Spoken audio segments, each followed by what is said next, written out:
ఈ డాక్టర్లు, ఈ విజ్ఞానులు చిరుధాన్యాలు, తృణధాన్యాలు పనికిరానేటివి కొర్రల పక్షులకు వేయండి, అండు కొర్రల పశువులకు వేయండి, ఊదల అదేమిటది కలుపు మొక్క తీసి పారవేయండి అని పుస్తకాల్లో పేపర్లలో రాసి మెట్టభూమి రైతులు ఇదని పెంచుతూ ఉంటే ఇదెందుకురా నాకెందుకురా అని మనం కూడా చీ కొడితే వాడేం చేయాలో తెలియక ఆత్మహత్య చేసుకుంటూ ఉంటే మేమున్నాం ఇక్కడ అని అనుదానాల మీద అనుదానాలు ఇచ్చి వాళ్ళని లేబరర్స్గా మార్చి ఇంకా వాళ్ళ జీవితాన్ని దుర్భరం చేస్తున్న ఈ పాలసీలతో మునిగి తలగలు పలకొట్టుకొని ఏం చేయాలో తెలియకుండా ఆత్మహత్యలకు మళ్ళా ఎక్కువ అవుతున్నాయి. అంటే వాడు పెంచే పదార్థానికి విలువ ఇచ్చి గౌరవంగా దాన్ని తీసుకుంటే వాడు స్వాభిమానంతో బతుకుతాడు అని ఏ ఒక్కడూ చెప్పట్లేదు. అంటే నువ్వులు నాకొద్దు, కొర్రలు నాకొద్దు, ఉలవలు నాకొద్దు, రాగులు వద్దనే వద్దు, ఎందుకురా ఇంక నేనేం చేసేదిరా, ఇక్కడ ఇన్ని పెరుగుతున్నాయి, 4 వానలు వస్తే పెంచగలను, అవన్నీ మాకు అవసరం లేదు, నాకు పిజ్జాలు కావాలి, నాకు బర్గర్లు కావాలి. ఆ మాంసం తయారు చేసేదానికి కొన్ని వేల కోట్ల చదరాల భూమి అడవిని నాశనం చేసి ఈ కంపెనీలు సోయాబీన్ మొక్కజొన్నలు జన్యు మార్పిడిలు చేసి గ్లైఫోసేట్ అనే కెమికల్ యాంటీబయాటిక్స్ వాడిన ఈ స్టెరాయిడ్స్ చేసిన పశుగ్రాసాన్ని ఈ కోళ్లకు, పందులకు, ఆవులకు తినిపిస్తే ఒకవైపు సాంక్రమిక రోగాలు ఎన్నిసార్లు వచ్చినా దీనికి కారణం కానే కాదు, మేము ఇలాగే చేస్తూ ఉంటాము, ఆర్డర్లు చేయండి మీ ఇంటికి తెచ్చి ఇస్తాము పిజ్జాలు, బర్గర్లు, ఆన్లైన్, ఇంట్లో మీరు వంటలు చేయకండి, వంటగదులు ఎందుకు, బెడ్రూమ్లో అటాచ్డ్ బాత్రూములు చాలు మీకు. ఇది ముందు వచ్చే కాలం. మీరు చేయాల్సింది ఇంతే, ఆ అద్భుతమైన 5 ధాన్యాల్ని మీ వంటగదుల్లోకి ఆహ్వానించండి.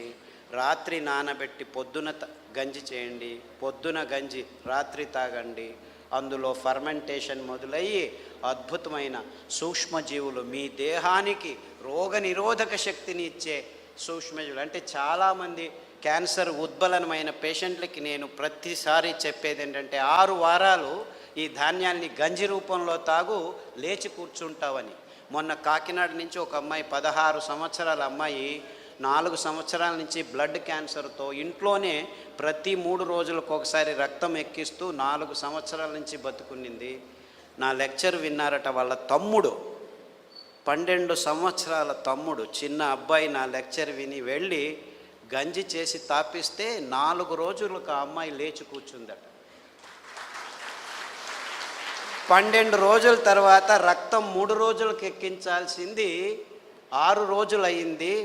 3 నెలల తర్వాత రక్తం ఎక్కించాల్సిన అవసరం లేదు, హీమోగ్లోబిన్ స్టెబిలైజ్ అయితే 4వ నెల పని కట్టుకొని మా ఇంటికి వచ్చి కాళ్ళకి నమస్కారం చేసేదానికి వచ్చాము, ఎందుకంటే నా దగ్గర అపాయింట్మెంట్ లేకుంటే నేను ఎవరిని చూడనని చెప్తుంటే నువ్వు చూడాల్సిన పని లేదు, అంతా అయిపోయింది, బాగున్నాను, నేను కాళ్ళకి నమస్కారం చేసిపోతాను, దానికి 2 నిమిషాలు టైం ఇయ్యి అని చెప్పి వాళ్ళమ్మ అడిగితే నేను నన్ను తిట్టుకున్నాను, ఏమిట్రా బాబు ఇలాంటి, ఎందుకంటే అంతమంది పేషెంట్లు వస్తున్నారు నా దగ్గర, నేను చూడనని చెప్తున్నాను, చూసేదానికి టైం లేదు. 100,000 మంది ఫోన్ చేస్తున్నారు. ఈ బాధలు నేను తట్టుకోలేక పుస్తకంలో అన్ని విషయాలు క్షుణ్ణంగా రాసేసాను. పుస్తకం లేదు, పీడిఎఫ్ కాపీ అందరికీ ఉంది, ఫ్రీగా అందరికీ ఇవ్వండి. ఒక నెంబర్ ఇస్తారు మీకు, ఆ నెంబర్కి మీరు వాట్సాప్ చేస్తే మీ ఫోన్కి వాట్సాప్ కాపీలో పీడిఎఫ్ వచ్చేస్తుంది. అందరూ ఫ్రీగా ప్రింట్ చేసుకోండి, అందరికీ పంచండి. 14 క్యాన్సర్లే కాదు, 40 రకాల జబ్బులకు కూడా ఏ కషాయాలు ఎలా తీసుకోవాలి, ఎప్పుడు తీసుకోవాలి, ఎలా తీసుకోవాలి అన్ని విషయాలు పట్టి వేసి రాసేసాం. పొద్దున కషాయం ఏమిటి, సాయంకాలం కషాయం ఏమిటి, ఎంత సింపుల్గా ఉందంటే అప్పుడప్పుడు నాకే ఆశ్చర్యం అవుతుంది, ఇంత సింపుల్ ఉంది కదా, ఇంత భయంకరమైన ఆధునిక రోగాల్ని మన దేశీ ఆహారాలు, కషాయాలు ఇంత ఈజీగా, ఇంత సులభంగా పారదోలుతున్నాయి. ఈ విషయాలన్నింటినీ అందరికీ నేను చెప్పాలి. ఇంకా పెద్ద పెద్ద పుస్తకాలు ఉన్నాయి 4-5. ఆ పీడిఎఫ్ కాపీలు పంపిస్తారు. ఇది బసవరాజు గారు తయారు చేసింది. ఇన్ఫ్యాక్ట్ రైతు నేస్తం వాళ్ళు తయారు చేశారు. విశ్రాంతి ఇంజనీర్లు సాక్షి రాంబాబు గారు ప్రింట్ చేయించారు. సో సూర్యప్రకాష్ రెడ్డి గారి నెంబర్ చెప్తాను. ఆ నెంబర్కి మీరు ఫోన్ చేస్తే అథవా వాట్సాప్ మెసేజ్ ఇస్తే మీకు 2-3 పుస్తకాలు పీడిఎఫ్ కాపీలు దొరుకుతాయి. 9603834633 9603834633. మీకు అందరికీ కూడా పాంప్లెట్స్ ఉన్నాయి, మీ దగ్గరలో ఉన్నాయి. అందులో ఫోన్ నెంబర్ ఉంది. ఈ పుస్తకం పీడిఎఫ్ కాపీ, ఈ పుస్తకమే కాదు ఇంకా 2-3 పుస్తకాలు పీడిఎఫ్ కాపీలు దొరుకుతాయి. వంటలు కూడా ఎలా చేసుకోవాలి, వంటలు ఎందుకు చేసుకోవాలంటే ఇప్పుడు అమ్మ అవసరం లేదు, నాన్న అవసరం లేదు, 2 నిమిషాలు అని అమితాబ్ బచ్చన్ నూడిల్స్కి అడ్వర్టైజ్మెంట్ ఇచ్చి అందరూ మర్చిపోయారు వంటలు చేసుకునేది. నానబెట్టాలి. ఎందుకు నానబెట్టాలి చెప్పాను కదా. 8 నుంచి 12.5%, కొర్రల్లో 8%, ఊదుల్లో 10, సామెల్లో 9.8, అరికల్లో 9, అండుకొర్రల్లో 12.5. ఏమిటి రాగులు, జొన్నలు, సజ్జలు, వరగల కథ ఏమిటి అని మీరు అడిగితే అందులో నారు, పీచు పదార్థం 1.2 నుంచి 3.6 వరకు మాత్రమే ఉండేది. కినోవా ఏమిటి, ఓట్స్ ఏమిటి, వీళ్ళంతా ఫైబర్ అంటున్నారు. అందులో ఏమీ లేదు. 3% కంటే 4% కంటే ఎక్కువ లేదు. ఆ కినోవా ధాన్యమే కాదు, అది ఆకు కూర విత్తనం. కంపెనీలో కివి తినండి, స్ట్రాబెర్రీ తినండి, యాంటీ ఆక్సిడెంట్స్ ఉన్నాయంటున్నారు. పరిపూర్ణ ఫలం. జామ పండు తింటే చాలు మీకు అన్ని విటమిన్లు దొరుకుతాయి. దారిలో వస్తుంటే రోడ్ల మీద పెట్టుకొని అమ్ముతున్నారు. ఎంత విలువైన పండు. వెళ్ళి కారు ఆపితే కేజీకి 50 రూపాయలే అంటున్నాడు. Just 50 rupees for kilo. ఒక్క పండు తింటే చాలు మీ రోగనిరోధక శక్తి 3 నెలలు ఎక్కువైపోతుంది. 3 months 1 జామ పండు. ఆ జామ కషాయం తాగితే మీ క్యాన్సర్ దేహం నుంచి దూరం అవుతుంది, నొప్పులన్నీ మాయమైపోతాయి.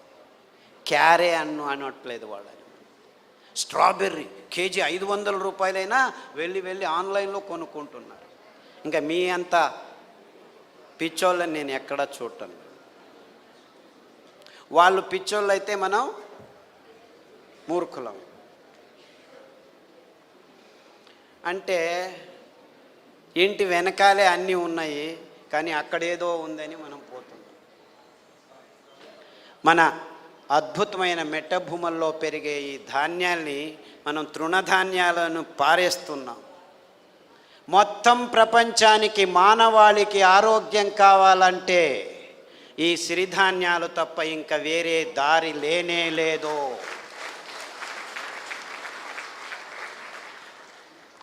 మీకు ట్యాబ్లెట్లు కావాలా, ఆరోగ్యం కావాలా? ట్యాబ్లెట్లు కావాలంటే ఆసుపత్రికి వెళ్ళండి, ఆరోగ్యం కావాలంటే రైతుల దగ్గరికి వెళ్ళండి.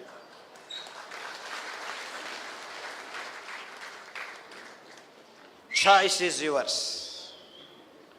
రైతుల్ని మనం ఆత్మహత్యలు చేసుకుంటున్నట్లు చేస్తున్నాం.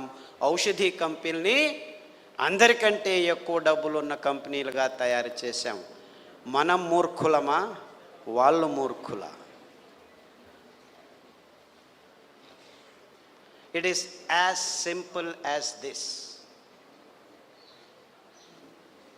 నేను ఇలా చెప్తుంటే చాలా చోట్ల డాక్టర్లు లేచి, do you think it is as simple as that అన్నాడు. నాయనా ఇంతకంటే సింపుల్ నేను 2 గంటలు చెప్తున్నాను, 2 నిమిషాల్లోనే చెప్పేస్తాను నీకు. ఈరోజు 1 గంట నడువు. ఇంత అద్భుతమైన పదార్థాన్ని సృష్టించిన ఆ దేవుణ్ణి పొద్దున 15 నిమిషాలు, రాత్రి 15 నిమిషాలు ధ్యానం చెయ్యి. ఆ కాషాయ రంగు ఉన్న సమయంలో, ఉషా సమయంలో, సంధ్యా సమయంలో, ఆ యోగ సమయంలో 15 నిమిషాలు ధ్యానం చేయి. 2 సార్లు చేయి చాలు రోజుకు. సిరిధాన్యాలు తిను, కషాయాలు తాగు, ఇంకేమీ ఆలోచించొద్దు. ప్రపంచమంతా హాయిగా ఉంటుంది. ఎందుకంటే ఈ సిరిధాన్యాలని పెంచేదానికి 1 కేజీకి 200 లీటర్ల నీళ్లు చాలు. మీరు తింటున్న వరి బియ్యానికి కేజీకి 8,000 లీటర్ల నీళ్లు కావాలి. మీరు తాగుతున్న ఆ చక్కెరకు ఒక కేజీకి 28,000 లీటర్ల నీళ్లు కావాలి. మీరు తింటున్న కోడిగుడ్లు మాంసానికి ఒక్కొక్క కేజీకి 50,000 లీటర్ల నీళ్లు కట్టాలి. ఇంకా 15 సంవత్సరాల్లో నీళ్లు ఉండవు, ఎనర్జీ ఉండదు, ఇంధనం ఉండదు. అంటే నీళ్లు లేని పరిస్థితుల్లో మీరు వరి పెంచలేరు, గోధుమలు పెంచలేరు, చెరకు పెంచలేరు, మాంసం తయారు చేసుకునేదానికి వీలు లేదు. ఇంకా 15 సంవత్సరాల్లో హాహాకారాలతో మానవ జాతి ఆకలితో గడిపే సమయం ఆసన్నమవుతుంది. It's all just going to be 20 more years.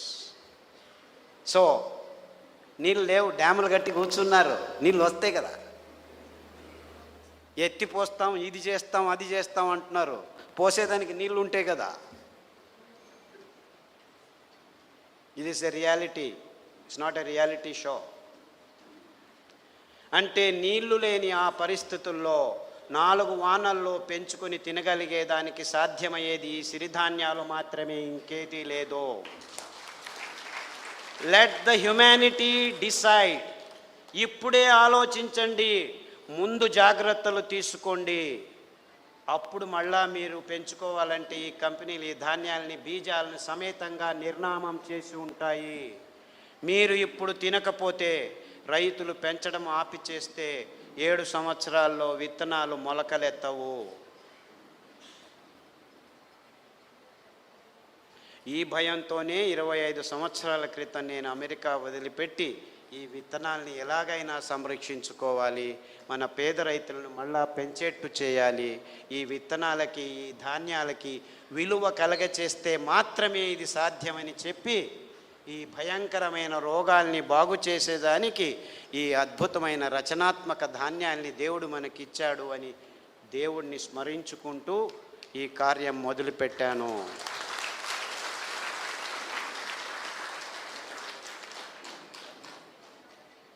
ఇంతే ఆరోగ్య రహదారిని నిర్మించాం మేము. మొత్తం మీకు కాదు, ప్రపంచానికంతా.